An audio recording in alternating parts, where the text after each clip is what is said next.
was put on the schedule maybe 2 years ago. I think when Colleen Stockman left, she left with this great idea, but that was kind of it.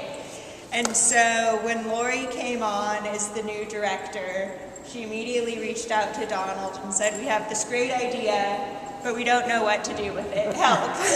And so luckily Donald signed on and jumped right in. We have really organized this show in the past 9 months. Donald has really just taken it on, and I think you've all seen the catalog, hopefully read some of it at this point. This is a huge thing for the CJM to organize an exhibition of this nature and also to publish a catalog. I believe that this is the first exhibition catalog that has been published exclusively by the museum. So it's a really exciting thing. Yeah. And so Donald has worked very closely with a design firm in New York, Pure and Applied, to put the exhibition together and the catalog. And we wanted to look at the contribution that Jewish architects and designers have made to the mid-century modern aesthetic without, as Lori says, making it a Yay Jews exhibition. But we're trying to look beyond that surface and really make a contribution to scholarship on the topic. And I think Donald, being an architecture and design curator and historian, can talk more about kind of the reemergence and interest in this era of design, the mid-century modern look, but it really, it's not a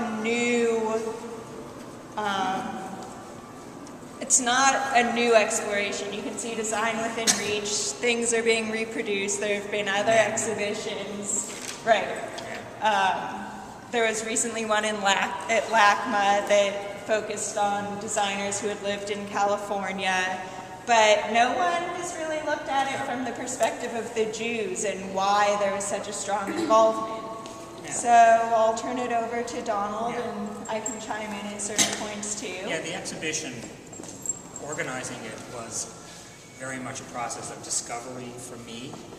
I knew Lori at Getty, where I organized an exhibition about the making of the Getty Center. And then I briefly knew her at the Skirball in LA because I organized a show about the architect Moshe Safdie that was just there, actually. And I've done, in my own career, I was educated as an architect and I worked as an architect.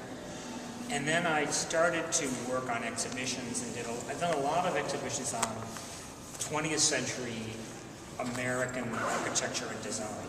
What has been dubbed mid-century modernism. I think this term mid-century modernism is almost more of a marketing term than it is a scholarly term. It obviously means the middle decades of the 20th century. And I've organized shows on Charles and Ray Eames, the great LA designers. There was a big traveling show about the Eameses that I organized at the Library of Congress, which owns their collection. I did a show on Eero Saarinen, an architect, sort of the architect of the American century, the architect who created the St. Louis Arch, the CBS building, TWA terminal, like a major big 50s figure.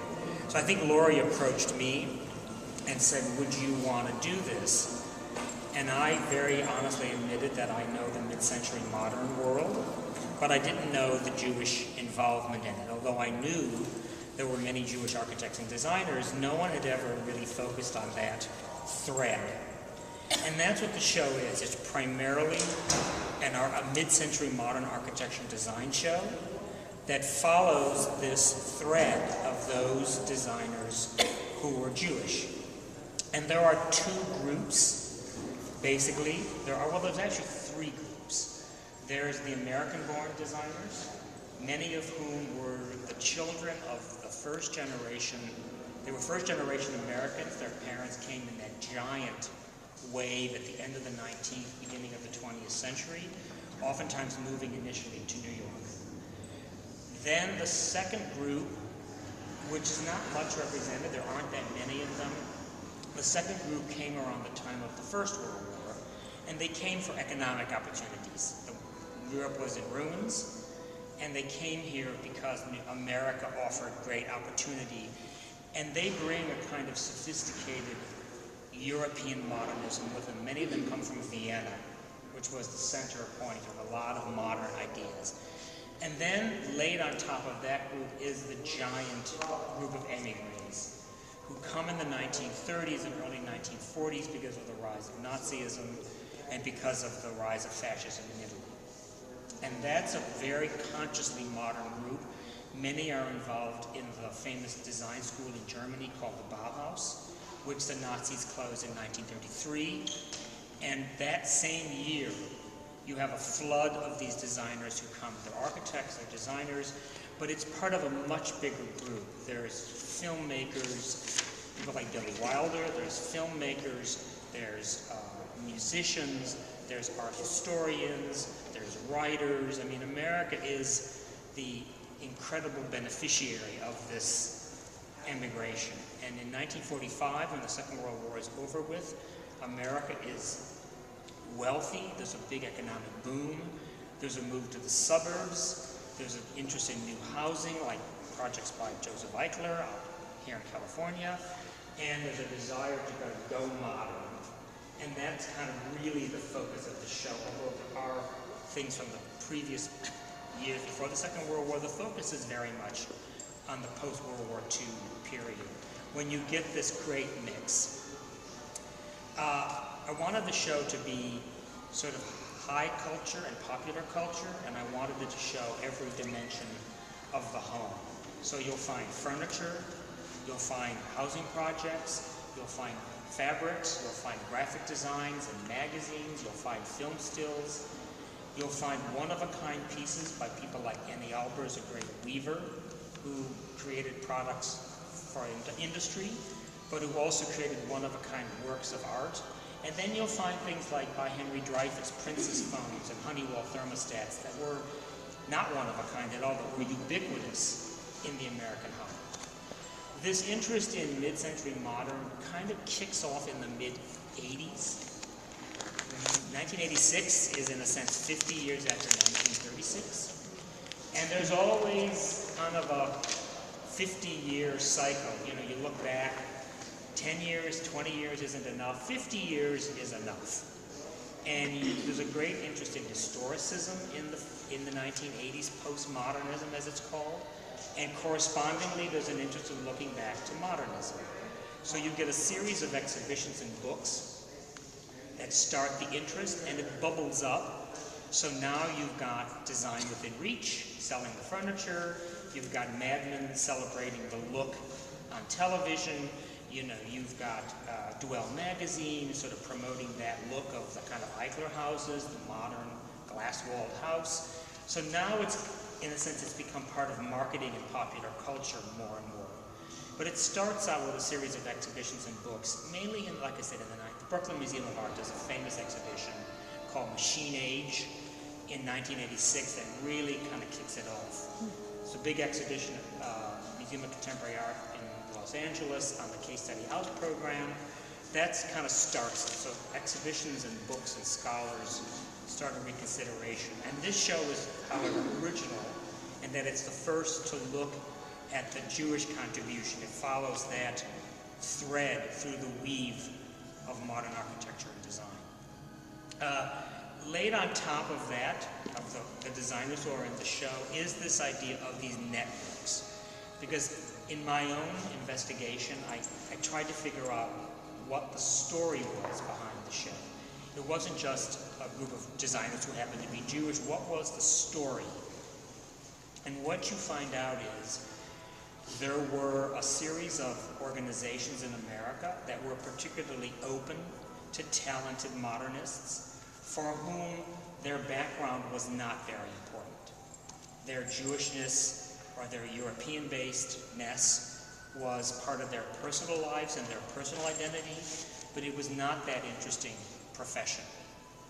And so that group, and if you wanted to sort of talk about that, because people were asking how to deal with that.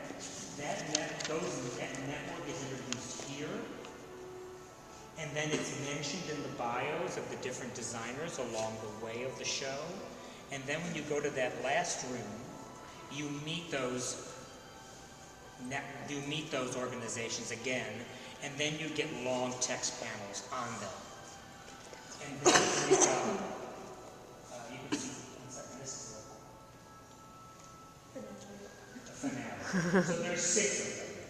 And I was really making sure that they were national. And the first is the Museum of Modern Art, and you'll see the way this is organized. The U.S.-born figures are on the left, and they're all in the show. And the foreign-born emigres are on the right, and they're all He's saying U.S.-born on the left, foreign-born on the right. The second is Black Mountain College, which is in North Carolina, and it's formed in 1933. And the first Bauhauslers are Annie and Joseph Albers. She's of Jewish heritage, he's not. They flee Germany as Hitler comes to power in January. They leave that year. Black Mountain is formed that year, and they're the founding faculty. And in many ways, Black Mountain becomes a kind of portal for a lot of these emigres. Many of the other people in the show pass through Black Mountain. It's their way station before they go throughout the rest of the country. Then there's the Institute of Design in Chicago, which was headed by Laszlo Moholy-Nagy, who's a Hungarian Jewish emigre from the Bauhaus. California Arts and Architecture is a magazine that creates what's called the Case Study House Program, which is a series of houses that are built for the returning veteran who they want to go modern. A lot of this is very propagandistic. And then the last one is this organization called Pond Farm, which is right about an hour north of San Francisco. And the first 3 faculty members are these 3 people, and they are Jewish emigres from Europe. One is a metalsmith, one is a weaver, and one is a ceramicist. So this is kind of introducing the cast of characters who are then in the main body of the show, and then you re-meet, you get the fuller story in the background. And then there are 2 sidebars. One is the phenomenon of the notion that the modern home after the Second World War needs modern Judaica. And in New York, the Jewish Museum forms a workshop specifically for this. And so that's a sidebar to the main body of the show. And then there's this very interesting story of the Schiff House. The Schiffs were a husband and wife. He was a doctor. They commissioned a Jewish Bauhaus architect named Harry Rosenthal to design furniture for their Berlin apartment. They immigrate to the United States, to San Francisco in 1935 because of the rise of the Nazis. And they say to Richard Neutra, the great Austrian-born but now living in Los Angeles architect, build us a house in San Francisco, but this house has got to be a great showcase for this modern furniture. They bring the furniture over, and the house is photographed, like all of Neutra's work was at the time, by an American-born Jewish photographer named Julius Schulman, who's kind of the photographer of Southern California, predominantly Southern California, who works a lot with Schindler and with Neutra, and is actually featured in Arts and Architecture magazine. What makes these the network organizations, I think, interesting is they're kind of self-reinforcing. Each organization in some way promotes the work of more than one of the designers in the show, and each of the designers, with very few exceptions, is celebrated or showcased by more than one of the institutions. So they're all kind of reinforcing each other, and they're advancing the careers of these designers, either by hiring them to do full-scale demonstration houses, or featuring their work in exhibitions, or publishing books in which their work is published. And it's through those 6 organizations that the designers in the show enter the mainstream of American architecture and design, and in turn the mainstream of American life. Because that's really what's happening. So that there's a story here of architecture and design, but it's part of a bigger story of Jewish assimilation and integration after the Second World War. And if you look at the book, that's how the book is organized. There's bios on each of the designers. which are somewhat boiled down in the text panels of the show. Then my essay kind of talks about the art historical context of the designs and the network. And then we were able to convince 3 really top-notch scholars who over the last 20 years have written about post-war Jewish life in America. And there's a total of 4 essays, because one of them has 2 essays. Yes. Yeah, there's a woman named Michelle Mart who has a really interesting approach to popular culture. And so there's 4 essays in the back that provide the kind of, if the bios are here, I provide a kind of art historical context, and then the big essays provide the biggest context. Because I'm not a cultural historian, I'm an architectural historian. So that's the basic flow of the show. There were other questions. The role of the designer, the term designer. Right. Yeah, that's, you know, I mean, this deals very much with the industrial design world. In America, Duncan Phyfe, the great furniture maker in New York, is a designer. But Duncan Phyfe tends to kind of conceive and make. He's a woodworker as well as a lot of the designers in this show are conceiving and having somebody else make. And that's one of the differences in the 20th century, that there's an industrial process. Obviously, many of the projects here are mass-produced. So George Nelson designs a piece of furniture for the Herman Miller Furniture Company, but he doesn't make it. He designs it and they make it, so there's a disconnect. And in America, at least, the industrial design field as a field emerges in the late 1920s. That's really when it starts because of economic, there's an economic recession in the late 20s. There's a desire to kind of revive the industry, the fortunes of certain companies, and they see design as a way to revive those fortunes. And that becomes especially true during the Depression. So a company like Herman Miller, which makes a lot of this furniture for George Nelson, they're ready to go bankrupt in the Depression, and they decide, let's go with this new thing called modernism, maybe it'll save us, and they do, and it saves the company. They had been making historical furniture, Queen Anne and Victorian, and they went modern in the 1930s as an economic move. And that was true of a lot of these companies. What you're hearing in the back after you leave the kind of network section, there's a look at the work of Saul Bass, who's a New York-born graphic designer who comes to California in the 40s. And he does advertising for the movies in Los Angeles.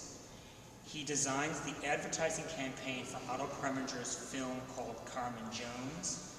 And Preminger says to him, how about if you create the credit scenes for the movies? And Bass, in a way, innovates the idea of a credit scene as a little mini, a kind of condensation of the theme of the movie. Before that, you just had a scroll of names. Or if it was from a book, you'd have, if you've ever seen those old movies, you'd have kind of somebody's hand turning a book. It never went beyond that. Bass creates that notion of the modern credit scene, and he works all the way into the 90s. He works for Martin Scorsese. But the big period is the 50s, and there's a loop of about 23 short credit scenes. He works for Hitchcock, Preminger, Frankenheimer. He works with the top people. And he does a lot of logos. That's another thing we've introduced in the show. 3 of the designers do some of the most common everyday logos that you can find. The IBM logo, the ABC, I mean, they were done by the graphic designers featured in this exhibition. So there's a little section in the back that looks at logos. Maybe Steinweiss, the record. Oh, yes, and the Steinweiss. Alex Steinweiss is credited with inventing record cover art. So then again, you have something that's really ordinary and that was in everybody's home, and some things that were more elite and probably not in everybody's home. And clearly the ship furniture is one of a kind. So it goes both handmade and machine-made, popular culture and more elite. So it's a mix. And it shows the diversity of the work in that way. There could be a lot more people could have been featured in the show. This was just a selection to sort of tell the connection to the networks, to tell the diversity of the, it was furniture, it was textiles, it was graphic design, to talk about the different media, and so a selection was made. We have to thank SF MoMA because they had a moratorium on lending, which they agreed to sort of change for us, and so many of the best pieces are from SF MoMA. Donald, I'm wondering if, I think a lot of us are excited and overwhelmed by the quantity and the variety of objects in the show. Kind of off the top of your head, if you were touring this show, kind of what would your highlights be in a tour? Should we move in a little? Yeah, I would start people here, give the theme of the show, say this network is like the overture of a musical, and you're going to learn more about it as you go through the show. Then I would pick 3 or 4 key objects that you find interesting. And I can give you some examples. And I would point out that those are in this area. And then I would point out that this network is introduced here, but you're going to talk about it more fully in the next gallery. So let's walk in. And you could pick, Eichler is, I think, particularly interesting because he's from California. And he bucks the trend. Most suburban developments are more colonial revival. And he bucks the trend, and he's classic mid-century modern. It's oftentimes steel construction, big walls of glass. The idea of indoor-outdoor living is very much characteristic of modernism. New forms of technology, new materials. But it's important to point out, I think, that Eichler was not an architect or a designer himself. Right. He was a developer. He's not in the networks. But he was another person who helped to market and who helped to support. Right. There's a group of patrons who, like Julius Schulman. Schulman is represented mainly by the photographs. He's not a designer, but he broadcasts the ideas. Another man of great significance is Edgar Kaufman Jr.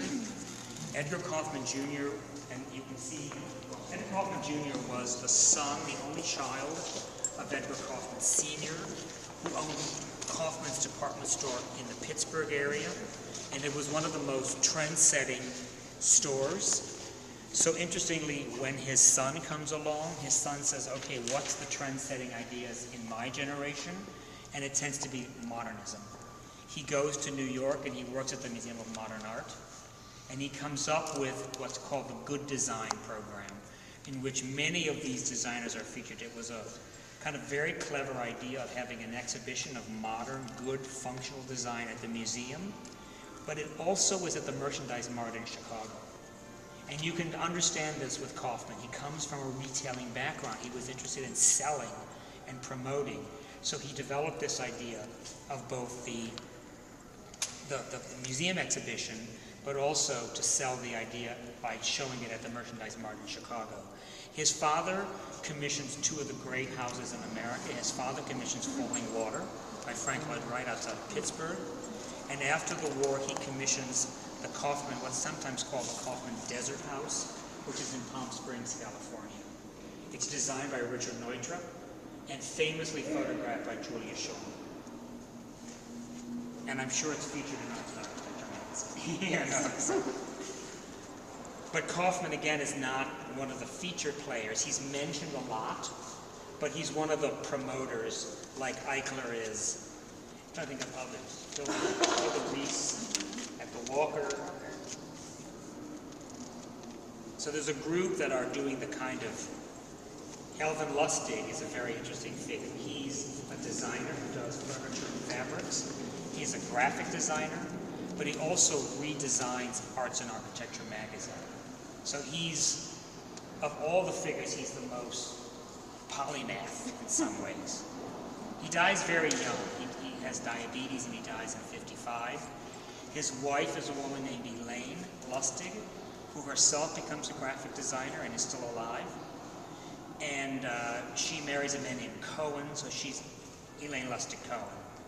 And she was one-stop shopping because she not only has all of Elvin's work, from which she lent a lot of things, she's a graphic designer in her own right, so she's featured in the show, And she commissioned Annie Albers to do this beautiful matzah holder in the late 50s. And she also bought this candelabra by Judith Brown.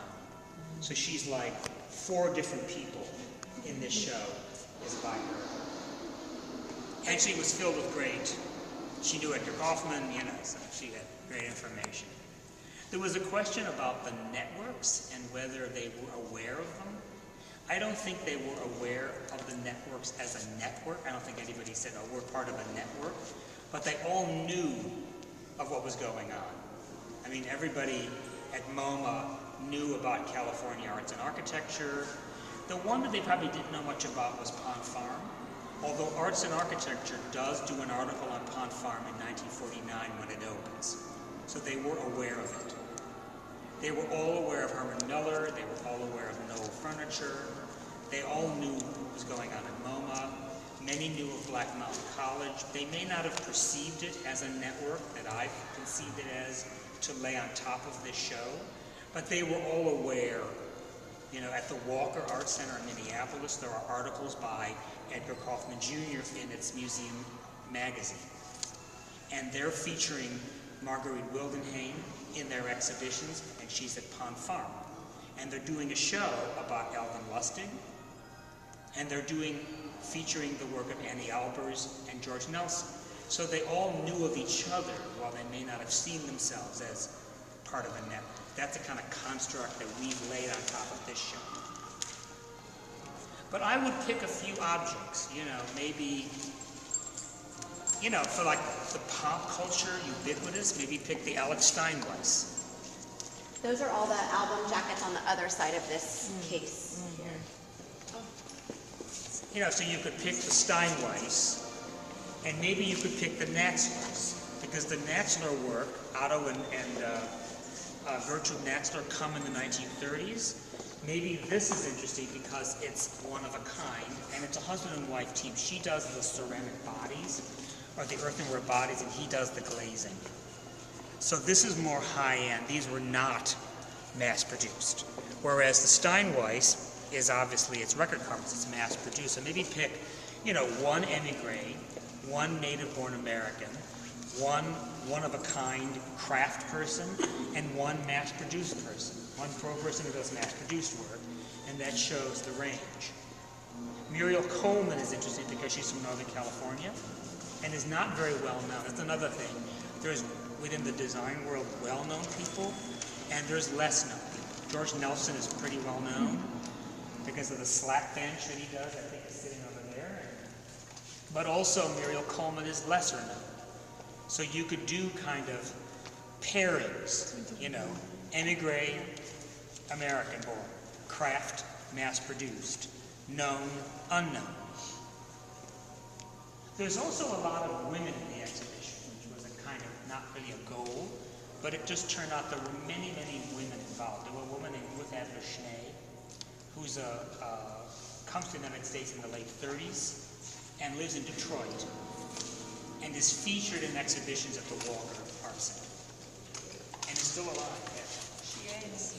They're all at the edge. They're all 89, 90, Are there any great stories from artists that you've communicated with, or the families that you communicated with, that might be interesting things that visitors would want to know in the tours, like any anecdotes or things like that? Well, I had dinner with George Cherney, who's in the show, and Elaine Lustig Cohen, and I mentioned we were going to feature modern Judaica, and they both go, I hate that stuff. But it's interesting that Elaine commissioned the matzah cover, Yeah, right. and her designs had nothing to do with her Jewish heritage, No. but there she was commissioning Yeah, I said a to very her, specific I said piece to her, of Judaica. does your Jewish heritage have anything to do with your professional career? She said no. And that's what's kind of interesting about that Victor Reese quote. That, he comes during the war. We did not talk about it at the war when we were not Jews upon, we were artists, because in Germany, the emigres, their Jewishness was part of their professional identity, and they were not allowed to teach or to work. And in America, it could be separated. And so you talk to Elaine, and she was very religious, she was observant, she had all the holidays, and she commissioned these these various pieces, but that was part of her personal identity. It didn't really come into effect in her professional. And the same thing is true of George Cherney, all the same thing. Why do you think she hated this stuff? What do you I think don't that's know. about? I have no idea. I didn't. Yeah. I'm not going to argue. No. I think probably, I actually don't know because she commissioned it. Right. I don't know, they found it corny in some way. I don't know what it is. But I think it's also really interesting that looking at the history, no one started making the modern Judaica themselves. They had the Jewish Museum had to start the program and start commissioning people and asking for it. And if you read the essay that's reproduced in the catalog by Jenna Weissman Jocelyn, she talks about how, there's this disconnect between having a Jewish home and having a modern home, and somehow people had to figure out how to make the Judaica fit within their modern homes, Right. and so it really became a marketing And also there was a pitch. feeling that the Judaica that was on the market was poorly made and didn't Right. reflect well. And there's a big movement that this show doesn't deal with, the use of the creation of modern synagogues. And Eric Mendelsohn, the architect who comes here, actually to San Francisco in the early 40s and does synagogues, he talks about synagogues should be modern because it's a way for Jews to be part of the big American story of modernism and the modern world and the new identity. And in a sense, the workshops in the Jewish Museum is a subset of that. Right. It's if there's going to be modern synagogues, then there should be modern Judaica in the home. And Victor Reese, who was at Pond Farm with that quote saying that we were not Jews at Pond Farm, becomes really well known in the Bay Area for commissions that he did for synagogues. Right. When he did the gates at the Magnus Museum, Janine, do you remember which synagogue it is? I think it's in the South Bay somewhere. He did stained glass windows in Oakland. I was just wondering. Regarding Eichler, it was interesting that you said he wasn't an architect. I didn't know that. He was was a a developer. developer. He was the Was there a developer. particular architect that Yeah, worked with he him? liked, there was an architect in LA, A. Quincy Jones, which the Hammer Museum just did an Right. exhibition about. A. Quincy Jones and Frederick Emmons. And they had a firm. And then he also worked with Rafael Soriano, who was from LA.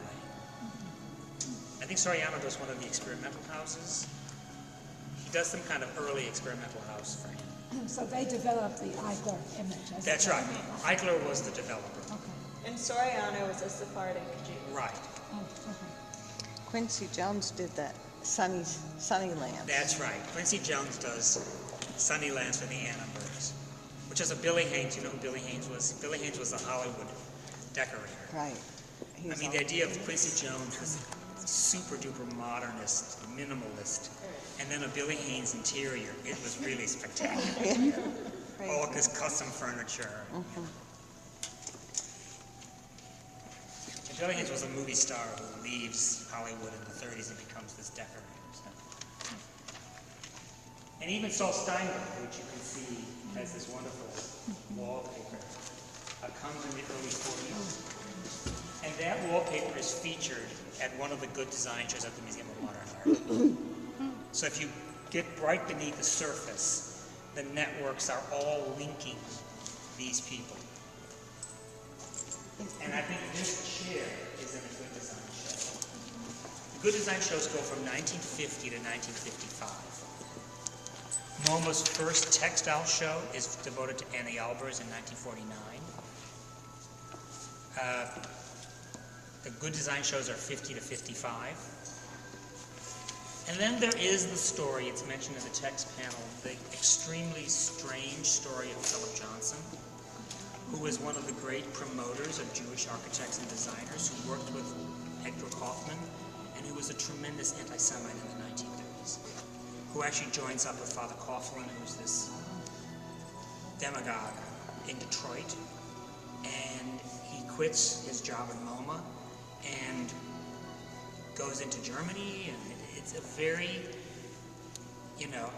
once he was still alive, it'd be interesting to ask how you could disconnect, how you could be so anti-Semitic at at the same time that you were friendly with Edgar Kaufman Jr. and promoting the work. It was Philip Johnson who recommended, oops, it's me. I was never on. Who's at 512? What's 512? Oh, no, you know what it probably is. It's T-Mobile. They're going to sell me something that I don't want. Yeah, it's Johnson who recommends Annie Albers to Rice. Andrew Rice, he creates Black Mountain College. And he says to Philip Johnson, you know, who's a big shot at the Museum of Modern Art, who should I get to be my faculty? And he says, well, Annie and Joseph Albers. So his connection is remarkable. He commissions Marcel Breuer and Gregory Hain to design demonstration houses. It's a very peculiar disconnect between his political leanings and his aesthetic leanings are completely disconnected. If I can just interject something, I've been thinking about this, the backstory that of all of these objects, which is the kind of the Jewish story, the network story, that each of these objects represents a designer, a network, and this moment in post-war America. And I was thinking about, for those of you who are here for the Sendak exhibition, how it was called, all of his work, it was said had like another story to it. And thinking about making sure that as we're looking at these objects, sort of from the design perspective, there's this opportunity to tell kind of the underlying layers. And there's a lot of layers in this exhibition. I just want to make sure that we're remembering to put it all in context. Because what you're saying right here, unless you read every single bit of every single text, which hopefully they will, you know, we're not going to come away with this really rich story. So thinking about how we can weave some of those secondary stories throughout. If you pick 6 designers and find out, like you could talk about those vases from Marguerite Wildenhain, and you could discuss how she's an immigrant, how the Hares who create Pond Farm meet her and her husband in Holland, where she's got a shop. They bring her over. She goes through, because she knows the Albers, she goes through Black Mountain College and then comes up to Pond Farm. So you've got an immigrant story with her work, and you've got a California story, and you've got a network story of Black Mountain. And if you go to the next gallery, you'll see there's a brochure from the Walker in Minneapolis that shows that they're featuring her work. Let's move into that. Can I ask the thing? Yeah, it's Henry Dreyfuss. I know. I mean, it's So ordinary. yeah. That's the good part. I mean, this is what makes Henry Dreyfuss important, in that he creates products that were like in everyone's home. I mean, he creates, he has the Princess phone, but he creates with Bell Labs, not Bell Labs, Bell Telephone. You know, up until the 1920s or 30s, telephones had like a box, and then you had like a receiver. He creates the phone that has the body with the headset and the cradle. He makes that, he designs that, so he designs very functional objects that are ubiquitous. So how is that thing different or more interesting than the other things of that era? I mean, because I think we all can appreciate the phones and like, yeah, what's it compare? That's a good question. I'm sorry, what was your question, Susan? I mean, we know what the old phones look like. Yeah, yeah. The question is, what makes that thing special? Well, was this one of the first ones to have hot and cold in a single I spout? think it's one of the first ones that's attached to the wall. I don't know. I have to find out. Well, there it has legs. Yeah, like I said, it just caught me off guard. Because the other products, I Yeah, appreciate yeah. the beauty and the It's a simplicity. good question to find what the typical sink looked like, a bathroom sink. I have some Dreyfuss books in my office. If anyone, I can do some research on that. I can also photocopy pages. Yeah, there's a wonderful book by Russell Flincham on, it's called The Man in the Brown Suit. Yeah. Also, I wonder Dreyfuss to what moves to extent LA. ergonomics played a role in this sink, because I know that was a particular interest of Dreyfuss, but visually it's hard to tell. I'm just thinking about giving a tour, and I'm feeling someone's Yeah. going to say to me, like, what's the deal with the sink? Because I know there could have been sinks from maybe they were more cast iron before. I don't know. That we can look and find out. The Princess phone is very much meant for the teenager. Hence, we bought one of the pink ones. It was meant for the teenager. And the thermostat, it's round for two reasons. One is it was easy to grab onto, but he understood that contractors putting up a rectangular or a square object would never get it straight. And so the round could never be crooked. See, those are the great stories. The round could never be. That's why you just think the round could never be crooked. It could never be. Maybe the dial could be a little crooked, but you'd never notice that in the overall circular. Oh, really?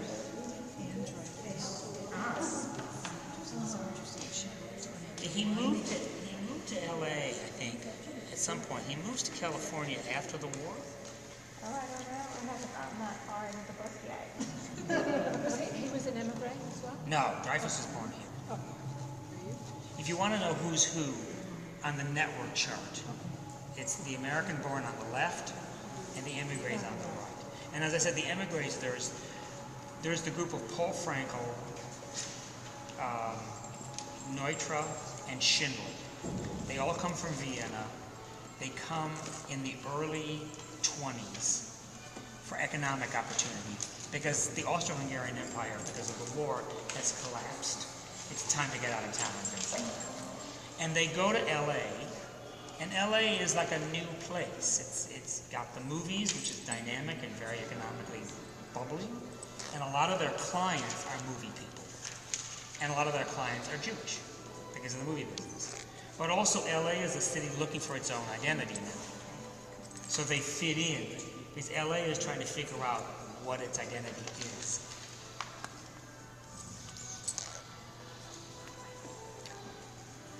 Just a couple quick logistic things. I just am powwowing with Claire. We do have a printout of the networks, and that's in the catalog, so I'll get that to you. And I don't think you have the bios yet, but I can get that to you tomorrow as well. The So bios are longer in the book, and they've been cut down a bit. They're the same information, but they've been cut down a bit. can we look at the network section? Yeah, yeah. I know the networks is like, how are we going to tour the networks? That's a big, so let's take a look at that section. I would just say in an overview that there are 6 of them, and I think maybe you could start with Black Mountain College. Let's just get everybody together so we'll start with that. These are designed by George Nelson. I mean, I would introduce the fact that there are 6 of them, and then I would maybe start with Black Mountain College, because it's the first introduction of the Bauhaus in America. The first Bauhauslers come to America. Annie Albers is Jewish, and so they come to America. Joseph Albers is not. And a lot of this, there's a push and a pull going on in the 30s. Avant-garde Americans at museums, at magazines are very interested in bringing the Bauhaus ideas to America. And the Bauhaus ideas are good design is for everybody, craft and industry should be combined, and you should teach by the workshop system. Don't just sort of tell someone what to do. Put them in a weaving workshop where they weave. And this, interestingly, is a kind of an American idea. It comes from John Dewey, the learn by doing. So that's what people like the Museum of Modern Art, who love the Bauhaus, they want to bring these ideas to America. And from 1930 on, there's the push out. So there's the pull in of people in Chicago wanting to vie with New York. And so they create the Institute of Design, which is called the New Bauhaus when it's first formed.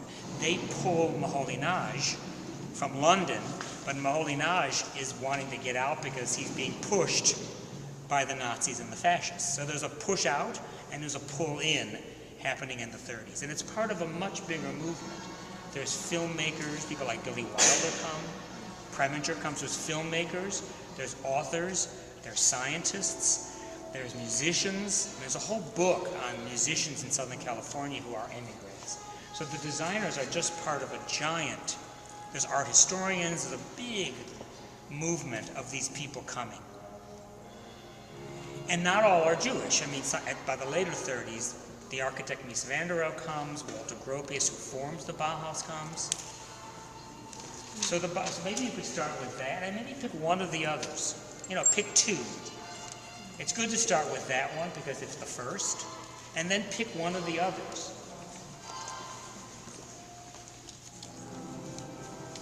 So I know that Donald only has about 15 more minutes, so I want to make sure that you have time to ask any additional questions.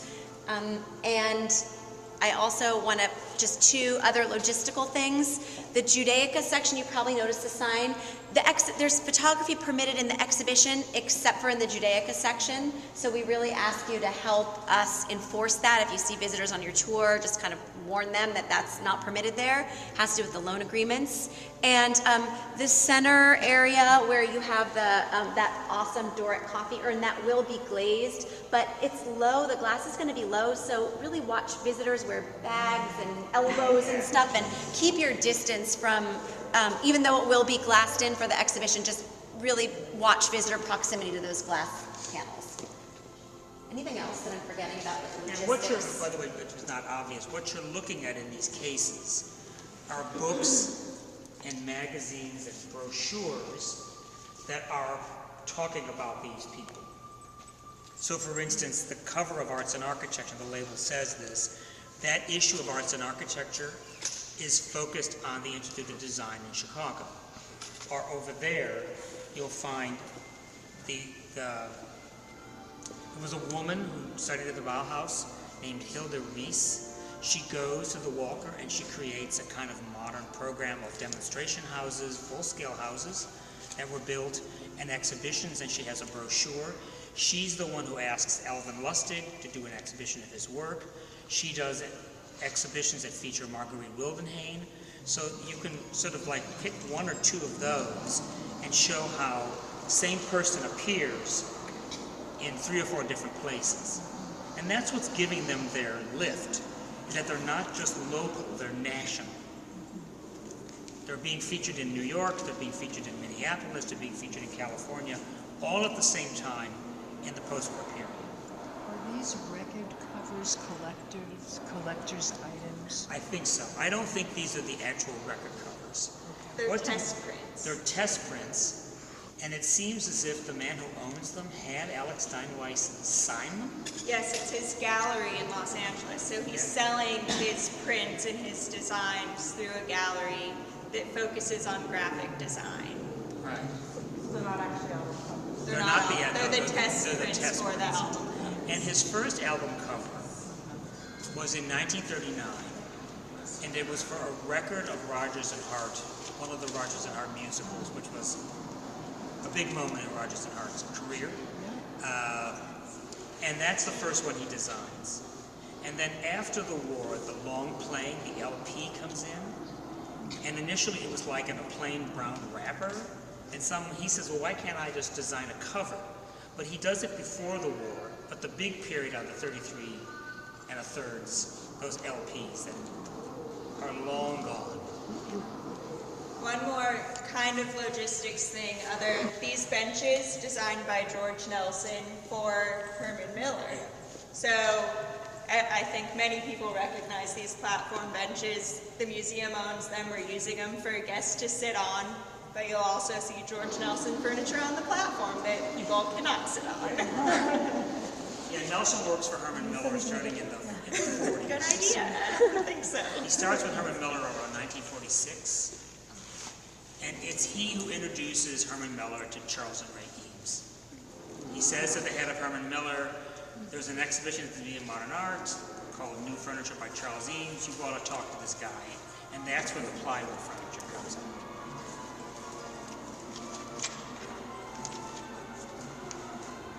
You got also great music. You got Elmer Bernstein. Loud? Yes. No, loud in terms of doing a tour. I'm just wondering, and that's a logistical thing, but a little bit quieter. We can look into that. I love it. I think it sets a tone, and I feel like my childhood. But It's a real 50s it's score. such a 50s. Other questions? There was one other network that was was mentioned in Los Angeles, of like Steinweiss, Lustig. Oh, yes. Is that covered at all? It's just mentioned. Just mentioned. What happened, I think it's Alvin Lustig. Can't remember Lustig. Bass. Saw that. Danziger. Yeah, Danziger. the group of them are upset about modern graphic design in LA not being very progressive. So they formed some little group called like Modern Graphic Designers Inc. or something. And it's Bass, Lustig, and who else is involved? Danziger and the Danziger is other one involved, that yeah. wasn't. There's also a story which Elaine told me. It's oftentimes been said that Alvin Lustig at the end of his life, because he died of diabetes in 1955, that before he died he wanted to go to Israel, and some people have interpreted this as a kind of a return to religion. And she says it's not at all true. She said we were broke, and he thought there might be good work in Israel. You know, he thought a new country might need new design.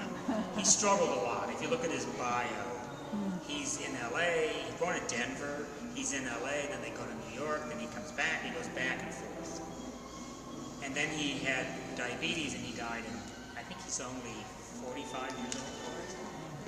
And then she goes on, if you know the Sigma building in New York, she does all the graphics for the Sigma building. And she worked at the Jewish Museum. There's an exhibition up right now called Other Primary Structures, and the graphic design of that is based on her graphic design of the original show from the 1960s. She So it's did still, the graphic design for other primary yeah, structures too, I she think. did the original, and they used her design in the graphics of their show. So she's still very much in the public eye, and she does a lot of book covers. You know, so she had a very interesting career. Anything else before Donald gets whisked away? People sometimes ask about objects. I mean, some of them, oh yeah. Yeah, so I'd love to know, what's your favorite piece of the show? I don't know there. I think this, to me, this shift furniture is an interesting, because it plays really well in San Francisco because it's never been shown before. And I think it, you know, it brings together all three kinds of, there's the emigre story, there's the native story, there's the photography story. It brings, you know, there's Neutra, it brings all the generations together. And it's never been shown before, which is what an exhibition is about, is kind of revealing a new story. And it's a local story, which I find is interesting. Thank you. What if someone I can imagine someone approaching me and saying, I have some originals and I'd like them appraised.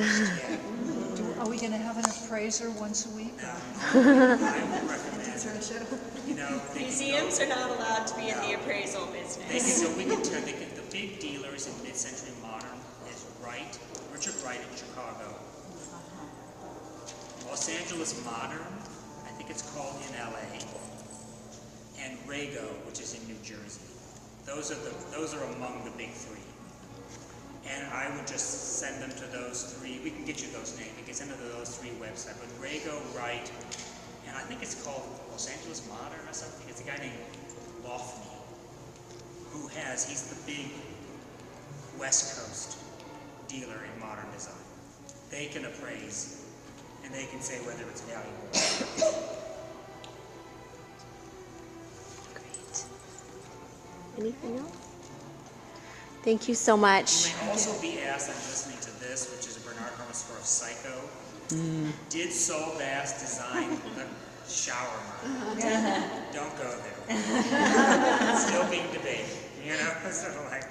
I was just at the Modern, and their whole section, furniture section, is closed pretty much. Oh. Is some of it because you have a lot of pieces? San Francisco Modern? No. Museum of Modern Art? Yeah. Oh, no, we don't have anything from the Museum of Modern Art. We Oh, have I things thought- from San Francisco. Oh, We've got stuff from your Museum of Modern Art. MoMA, I think, we asked, and the loan was, I think it was too short a time. Right, they require a year or something. Yeah. Minimum. Yeah, there's a man named Ben Rose, who's out of Chicago, and his niece lives in the Bay Area, but the Art Institute in Chicago has a 2-year loan. You know, you gotta get the letter in 2 years in advance, and we didn't have the time. And And I really miss having Ben Rose was a wonderful textile designer, like Ruth Adler Schnee. And he's featured at the Walker, but I couldn't get anything. And I asked a niece, I said, do you have anything? She said, no, it was all mass produced. And they just, he designed it and it was made and it was sold. Are there any of the schools, of the 6 schools that were originated, any of them still in existence? Yes, the Institute of Design is still in existence. The Institute, Yeah. is that affiliated with the Institute of the Chicago? No, it's affiliated with the school I went to. It's connected to the Illinois Institute of Technology. Okay. Well, and the Walker and MoMA both still. Yeah, Walker and MoMA still exists, but Black Mountain closed in the late 50s. The most famous period of Black Mountain is after the war. That's when John Cage, Robert Rauschenberg, Willem de Kooning, the big period. The Albers leave in 49. He goes to Yale to teach. And she continues her own private work. That year she has an exhibition at the Museum of Modern Art. It's their first textile show. So she really goes off once that happens. He goes to Yale. She has her own career. But yeah, Black Mountain is gone. Institute of Design it's called the New Bauhaus at first, and then it comes back as the Institute of Design. It's part of IIT now. MoMA, of course, exists. Arts and Architecture doesn't exist anymore. The Case Study House program is from 45 to about 66, and it doesn't exist anymore. It dies in the 70s. But some of the houses still exist. Some of the houses. Just here today that the case study houses have been given historic status very recently. Yeah. There's about, here are there about 30 of them? There were like 36 that were commissioned, and I think about 30 of them exist. And the Eames House is 8, is Case Study House 8. And the Intenza House, which was designed by Eero Saarinen and Charles Eames, but the editor and publisher, John Intenza, that was number 9, and they're right next door to each other. And Neutra is involved. Ain isn't involved. Ain's got the problem that he's accused of being a communist. And they kind of stay away from him. He's embraced by MoMA, who does one of the demonstration houses at the Museum of Modern Art, but he's not involved in the Case Study House program, and it's thought that it's because he had left communist leanings and they didn't want to go to him. So I don't know if it's ever been proven, but that's what Were any of the other designers or architects or anyone blacklisted? The government side. Question is about communism and blacklisting. And with the Case Study House, He doesn't think so. you got designated a Case Study House, and you had to agree to open your house periodically for tours. So they were real houses people lived in, but they were kind of like demonstration houses. Whereas these 2 houses were built in the garden of MoMA, and they were only up for a short period of time. They were houses you toured. There's a big effort to try to convince the returning veteran and his or her family to go modern. That's what's under, and the GI Bill has been passed in 44, and there's money to move to the suburbs. They're going to college. It's all part of this big post-war expansion of education, suburbia, and there's an effort on the part of these institutions to convince people to go modern. There's a strong role in the museum to be propagandistic. Thank you so much. I know you have to go, but congratulations, it looks great.